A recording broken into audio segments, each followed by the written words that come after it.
Welcome back to another English Paper 2 video. In this one, as promised, we will be covering Part 3, Extended Writing. 3 out of 4 types of different genres will be tested during the exams, namely story, article, review, and report. In this one, we'll be looking at story. For your information, there are 3 types of questions that might be asked. Also, the question requirements might be given in the form of bullet points. As with all parts of the paper, we should analyze the question before writing the essay. You have seen an announcement in a new English language magazine. We are looking for stories for our English language magazine for teenagers. Your story must begin with this sentence. I never thought something like this could happen. Based on these 2 sentences, we can determine the key phrase, English language magazine, and the key word, teenagers. For teenagers, they are the target readers, so for this essay, we are going to be writing for teenagers. The English language magazine is the publisher or the organization, and hence, our writing style shouldn't be too formal as 1. This is a story, and 2. It will be really boring for a magazine. Also, that's the word begin. Let's move on to the 3 bullet points. Your story must include an accident, a person was killed, and a suitable conclusion. As mentioned earlier, we should keep a keen eye on the articles. Here, the article N indicates that only 1 accident should be described. This also applies for the second bullet point where only 1 person was killed. And it's here that we can apply our descriptive language in the scene, people, and our feelings. Lastly, there's also the word conclusion. So here we can include the lesson learned or the moral value of the story and also the resolution. Okay, with the question out of the way, it's time to write. We know that the theme is related to accidents. The car was a write-off, slam on the brakes, plow into, and catastrophic. The list goes on, and you guys can read the rest. Now that we've settled the question and the vocabulary, it's time for the storyline. The storyline can be visualized through this plot diagram right here. It's divided into 5 components in a bell-shaped curve, and we'll dive into it later in this video. To understand this, we have to understand the components of a narrative. The setting is the place or time where the event happens. The theme, as said just now, is something related to the car accident.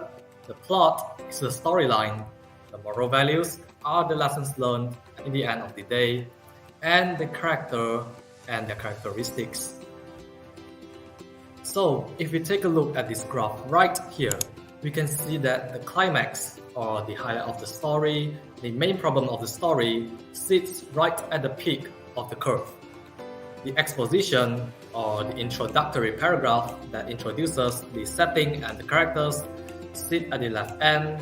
The resolution or the conclusion, which includes the lessons learned or the reflections, sits at the right end. The rising action, which is the build-up, sits at the rising arm, and the falling action, which is the solution for the problem or after the highlight, is on the descending arm.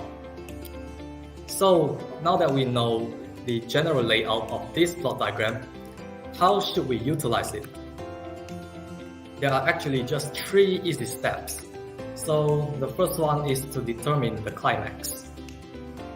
This is important as this acts as the main attraction, attraction for our story. Once this is done, we can move on to exposition, which means we get to introduce the settings and character. Only then can we move on to the resolution, which is the conclusion and the lesson learned. So when you plan this plot diagram, your creativity is actually really important. Instead of just focusing on like the accident, our main focus can actually be turned to road rage. Maybe the accident can be the rising action that causes the road rage, and from the road rage, catastrophic events occur, and that's death. So all in all, when you are planning a plot graph, a plot diagram, it's really important to think out of the box so as to enthrall the reader. While writing in a descriptive language, we can use a technique known as show not tell. Let me demonstrate. Instead of just writing this sentence, that's our setting, you require the examiner to think of your scenario. So why don't you show him instead?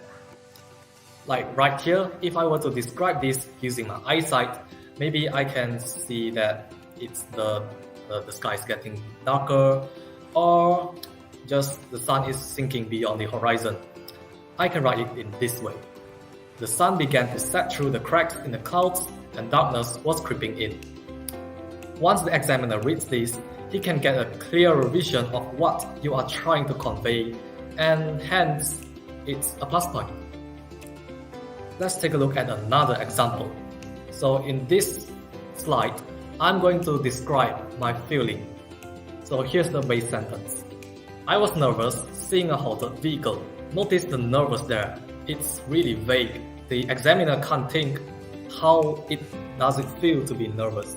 So we can tell him like we have cold sweats. So we can write it in this way. Just as I did so, my stomach clenched and I held in my breath as I saw a stopped vehicle waiting to turn left about 30 feet in front of me. The sentence, my stomach clenched and I held in my breath, signalizes that you are nervous. So instead of telling the examiner that you are nervous, you are showing him through these feelings. Okay, last example. I'm going to describe this scenario using my sense of sound. Here's the sentence. I immediately braked. So when we brake, what do we hear? Tire screeching? Or worst case scenario, a crash? So here's how it goes. I abruptly slammed onto the brakes and all I heard were the tires screeching, trying to grasp onto the slippery road.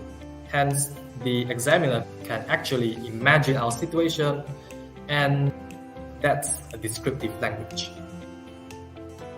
If possible, try applying a few suitable dialogues. Usually, dialogues are meant to convey strong emotions and to emphasize on a situation. So, depending on your essay, it can be either applied into the climax or the final paragraph. All of these sum up the most important elements of a story. Now, this leads us to the final part of this video, review writing. Okay, now let's talk about review writing. Review writing comes under English Paper 2, Part 3. And for your knowledge, review writing did not come out in SPM 2022. And this is the main reason we chose this question for our discussion today. There are actually a few types of review that might come out in the exam. For example, movie review, book review, restaurant and cafe review, event review, hotel review, vacation review, concert review, games and application review, device review, etc. So usually, a review comes with a neutral or semi-formal register because it's either published in a school magazine, in a newsletter, or read by other students. So a neutral essay really helps to attract the students' attention to continue reading, while a formal essay will make them lose interest. This is because a formal essay will make the students feel bored and there's no motivation for them to continue reading an essay. And this will greatly affect your communicative achievement marks. So bear in mind, you should not write your review writing in a too formal way. Let's take a look at this particular question. Reviews wanted. Have you read any interesting books lately? Email us your book review. Tell us what you like about the book. Would you recommend the book to your friends, and why? The best review will be published in our newsletter. So in this question, there are basically three main things that students should take note of. The first thing is that, have you read any interesting books lately? Email us your book review. So this is a book review in the first place. Tell us what you like about the book. So in this case, students should praise about the book from many perspectives. You should state what you like about the book, why it interests you so much, and say some good things about the book. Maybe you can state that you like the language that the writer used, you love the character, or you love the storyline and the plot, etc. And lastly, would you recommend the book to your friends, and why? So normally we answer this question in the very last paragraph of our essay, in which we should state if we will recommend the book to our friends or not. And of course we should state reasons for this. Okay, now comes the most important question. How should we start a review? Because the introduction of the essay is extremely crucial to entice or attract the reader's attention and impress him or her as a marker.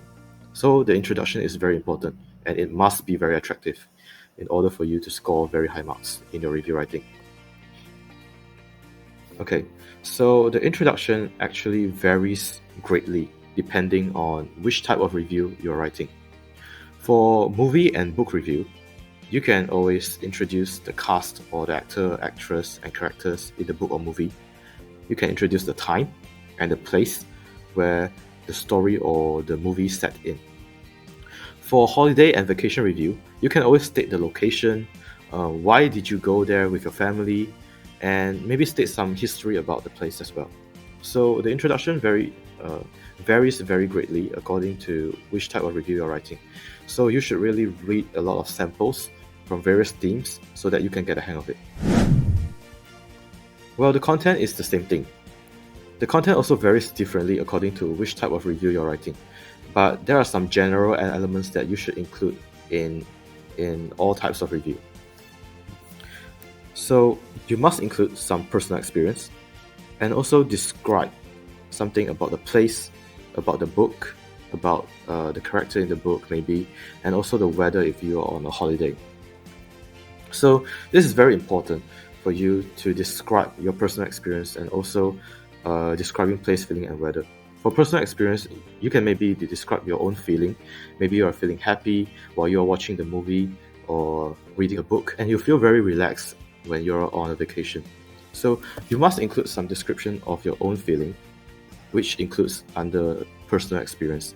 And also, you should include some descriptive language to describe the place, to describe food, maybe, describe about the restaurant, describe about the weather, etc. So for the content, you should actually include some personal experience, and you should master some descriptive language to describe about the review that you're writing. Okay, so now let's take a look on this sample answer for the previous question. So in the first paragraph, the writer introduces the character and the topic of the book. And the next thing is that the second paragraph introduces about a short summary of the story without including the ending part. The third paragraph talks about something interesting of the movie, in which the writer praises the movie from various perspectives. And in the final paragraph, the writer states if he or she will recommend the book to his friends or not, and state some reasons. So you can pause the video here and take a look at this sample essay. So, how should we get prepared before our exam in terms of vocabulary? The answer is none other than doing your collection. For English, we're looking for words that describe feelings such as angry, happy, sad, afraid, etc., especially in story writing. Not only that, words that describe place, food, weather, as well as people are important as well, and these are a few examples. You can pause the video to screenshot if you want.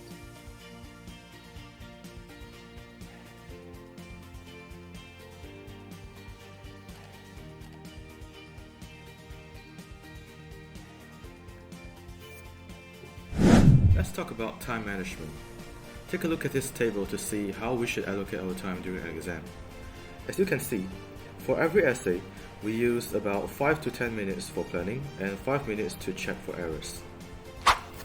So, the last question is, what should you do to prepare for a review writing beforehand? First of all, read more sample essays. Secondly, do your collection of descriptive phrases. Third, include personal experience and descriptive phrases in your review. And the fourth is to use a variety of connectors while writing your review. And the fifth one is to use a plethora of sentence structures in your essay, such as conditionals, inversion, adjective clauses, etc. This shows that you have mastered your grammar skills. And the sixth one is to practice writing by setting the time limit. So that's all for review writing. Thanks for watching. We really hope this video gives you an idea on how to prepare for your English paper 2. If this video has brought you value, don't forget to like and share, and follow our pages on Facebook, YouTube, Instagram, and Xiaohongshu. Learn today. Live tomorrow.